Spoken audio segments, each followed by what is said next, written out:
వదినా, అమ్మా, వదినా, అమ్మా, త్వరగా రండి. ఎందుకలా అరుస్తుంది? యాండి, యాండి, వస్తున్నా అన్నపూర్ణ. ఏమైంది అన్నపూర్ణ? వేద ఇంట్లో ఒక్కతే చదువుకుంటోందండి. చూడమని నిర్మలను పంపిస్తే లోపలికెళ్ళి అరుస్తోంది. ఏమైందో ఏంటో చూడండి. పదరా, పదనయ్య.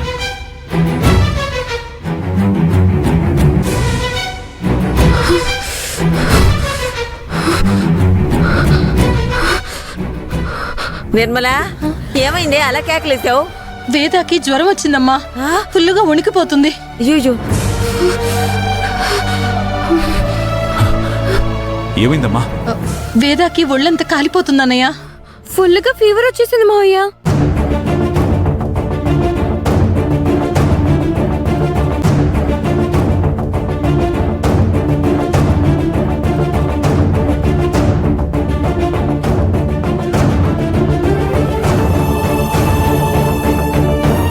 సడన్ గా ఫీవర్ రావడం ఏంటమ్మా?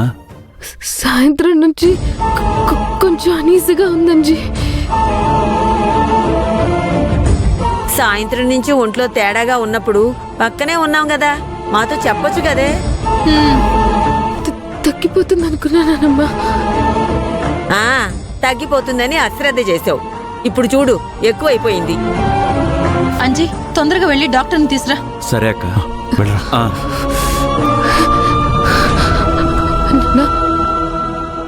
ఈ విషయం అమ్మకు చెప్పొద్దు, కంగారు పడుతుంది.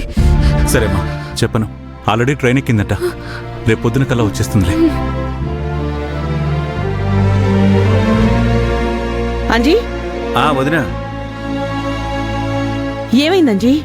వేదాకి బాగా ఫీవర్ వచ్చింది వదినా. అయ్యో, మరి డాక్టర్ని పిలుచుకురా. అందుకే వెళ్తున్నాను వదినా. వెళ్ళు.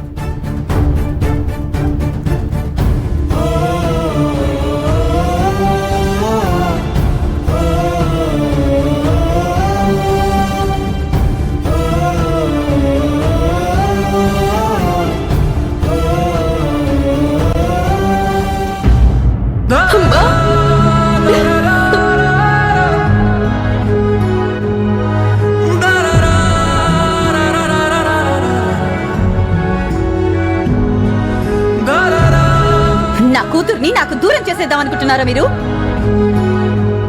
దీని వైపు నువ్వు చూస్తేనే భయం. దాని మీద నీ నీడ పడితేనే ఒప్పుకోను. నీ రక్తం దానిలో ప్రవహిస్తూ ఉందంటే వద్దు.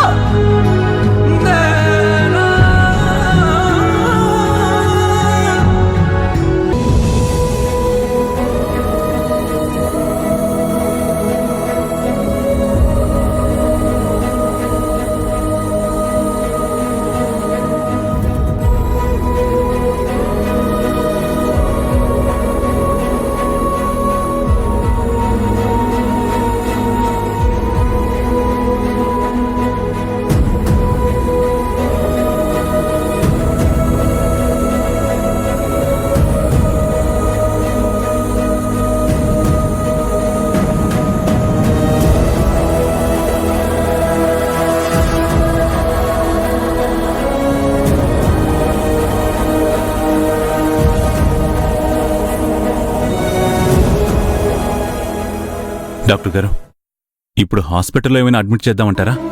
అంత ప్రమాదం ఏమీ లేదండి. రెస్ట్లెస్గా చదవడం వల్ల ఇలా జరిగింది. వీక్గా ఉందని సెలైన్ పెట్టాను. ఒక ఇంజెక్షన్ కూడా చేశాను కదా, సెట్ అయిపోతుంది. సరే అండి. ఇదిగోండి, ఈ టాబ్లెట్స్ రాత్రంతా 2 hours చొప్పున వేస్తూ ఉండండి.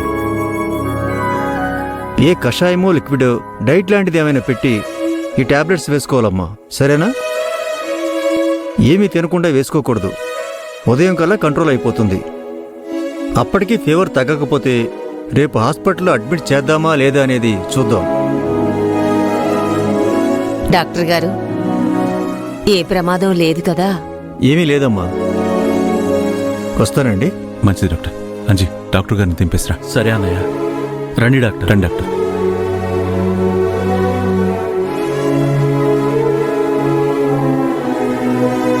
ఏంటో దీనికి అన్న తల్లి దగ్గర లేనప్పుడే ఇలా జరిగింది. వదిన లేకపోతే ఏమైందమ్మా, మనమంతా ఉన్నాం కదా. వేదాన్ని నేను చూసుకుంటానులే. నువ్వే వదిలే తల్లి. ఏమ్మా ఏమైంది? నాన్న హైదరాబాద్ వెళ్ళాడు. ఆయన ఏం చేస్తున్నాడో ఎలా ఉన్నాడో అని ఆవిడ ఒకే ఆందోళనలో ఉంది. డాక్టర్ గారేమో 2 గంటలకు ఒకసారి టాబ్లెట్ ఇవ్వాలి అంటున్నారు. ఈవిడ పుసుక్కుని నిద్రపోతే అవునరా, ఇది అసలే నిద్ర కాగలేదు. నేనుండి చూసుకుంటానులే. నీ ఆరోగ్యమే అంతంత మాత్రం. రాత్రంతా మెలకుగా ఉంటే ప్రాబ్లం అమ్మా. నువ్వెందుకులే, నేనుంటానులే. ఒరే, ఆడపిల్ల ఒకవేళ రాత్రిపూట బయటికి తీసుకెళ్లాలంటే నువ్వెలా వెళ్తావురా? పోని వేదని మన ఇంటికి తీసుకెళ్తే అన్నపూర్ణ అత్తయ్యకి చెప్తే తన దగ్గర ఉండి చూసుకుంటుంది కదా. ఆ ఇంటికా? ఏ ఆ ఇంటికా అంటున్నావు? అదే నీ పరాయిల్లు కాదు కదా.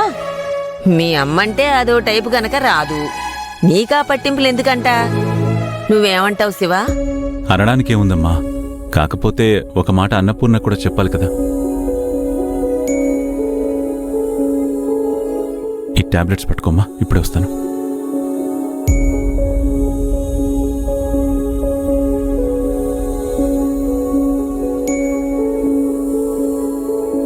ఏమండి, ఎలా ఉందండి అమ్మాయికి?